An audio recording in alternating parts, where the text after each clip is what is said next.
To politics now and what will no doubt be a historic 2020. House Speaker Nancy Pelosi and Senate Majority Leader Mitch McConnell are in a standoff over the trial's proceedings. The early weeks of January have been marked by a stalemate on Capitol Hill.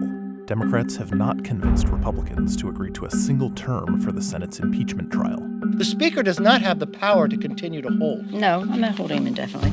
I'll send him over when I'm ready. She told us it was urgent. President Trump begins the year hopeful to fend off Democrats and win a second term. As far as I'm concerned, I'd be very happy with the trial because we did nothing wrong. Whether or not the trial will have witnesses is still in question. Former National Security Advisor John Bolton says he's willing to testify, but it's unclear if enough Senate Republicans will be on board. Meanwhile, House Speaker Nancy Pelosi still hasn't sent the articles of impeachment to the Senate. What about impeachment? Did she discuss her strategy on holding the articles? I think y'all know where that stands. I think the Speaker's done a great job. She doesn't need any help from me.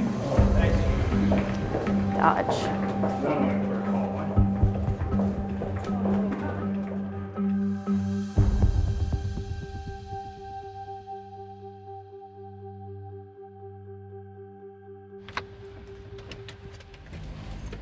Some days I wish I had one of those automated cars that drive themselves so I could work on my way in, check emails, check in with people. Someday in the future, maybe. So we're fresh back from, obviously, 2 weeks off. I took 2 weeks off over the holiday and it was really nice. But now we're obviously gearing back up for the zoo. The impeachment zoo is coming back. Now we begin the trial process, and I think this morning we will get some news about who the impeachment managers will be. And then over in the Senate, the big question everybody has is, will any Senate Republicans break ranks with Mitch McConnell and vote with Democrats to bring in witnesses? Now, Mitch McConnell has been apparently making this point privately to Republicans that if they call in witnesses, that this is going to drag out for a long time. The president's strategy is, fight fire with fire. And he has wanted to have this other trial where he puts the Bidens on the stand. Point is, if Democrats get their witnesses, we are likely to see the president get his witnesses. House Democrats hold a closed-door caucus meeting to start the week.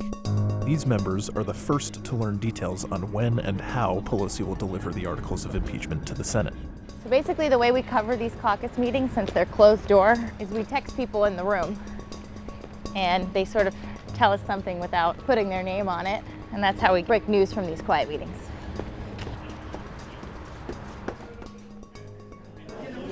How many sources do we have? 2 unknown managers today. What about the resolution tomorrow? So 2 sources in the room. Pelosi announced that they will bring the resolution to the floor tomorrow. No announcement on managers right now, but we can alert that. Anticipation is high as Speaker Pelosi picks the impeachment managers. These are House members who will have the highly coveted responsibility of prosecuting the case in the Senate. Do you expect to be an impeachment manager? I'm not getting into that.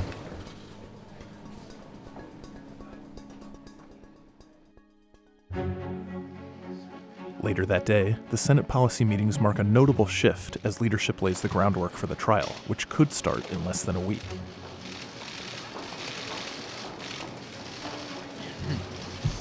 There is little or no sentiment in the Republican conference for a motion to dismiss. Our members feel that we have an obligation to listen to the arguments. If senators pushed for a motion to dismiss, they'd hold a vote on dismissing both articles of impeachment against the president, which could potentially bring his trial to a quick close. A lot of Senate Republicans today came out and on the record said, we are not going to be interested in having a motion to dismiss. So they're basically rebuffing the president on something he wants. And I think that this is significant because it shows that it's not the president who is going to be making the decisions. It's the Senate Republicans and what 51 senators want to do. We join the American people in wanting the truth, the whole truth, nothing but the truth, to come out of the trial.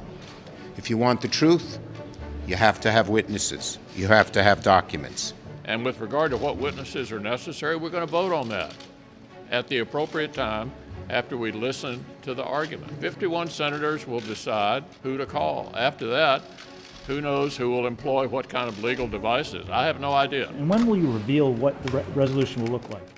Well, I think that would come up appropriately next Tuesday. And that's when the vote would occur. That is, assuming we're on the trial next Tuesday, and I think that's the case.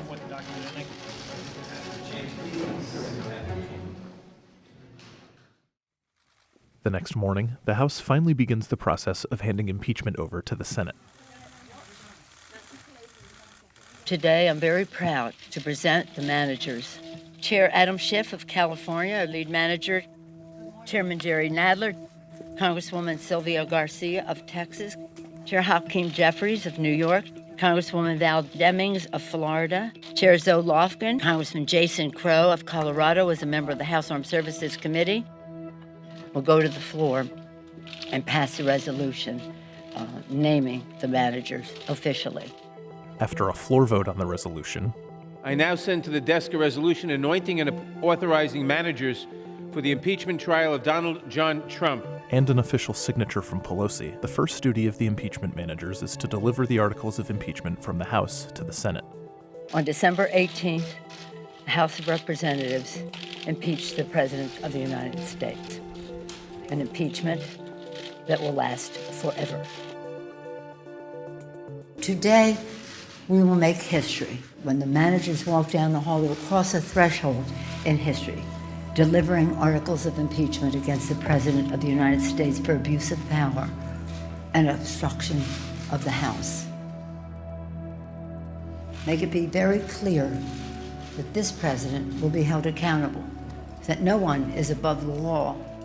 There is an overwhelming case, beyond any reasonable doubt, that the President betrayed the country by withholding federal funds appropriated by Congress, breaking the law in doing so, in order to extort a foreign government into intervening in our election to try to embarrass a potential political opponent of his. There's overwhelming evidence of that. If the Senate doesn't permit the introduction of all relevant witnesses and of all documents that the House wants to introduce, then the Senate is engaging in an unconstitutional and disgusting cover-up.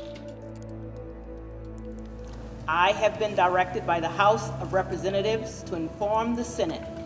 The House has passed H.Res. 798, a resolution appointing and authorizing managers for the impeachment trial of Donald John Trump, President of the United States. The message will be received.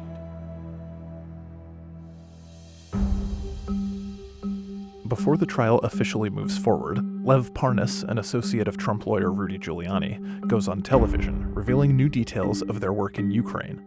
This is live coverage from the Washington Post. I'm Libby Casey. Well, joining me to talk about the impeachment proceedings, but also all of the breaking news about President Trump's relationships with Ukraine is Amber Phillips, reporter for The Fix. To your point about all this news happening outside of the Senate chamber right now, that's what I'm focused on. I think you're right, it's the bigger story. Today in New York City, I met with Lev Parnas and with his lawyer, Joseph Bondi. And so tonight we are going to present this exclusive interview.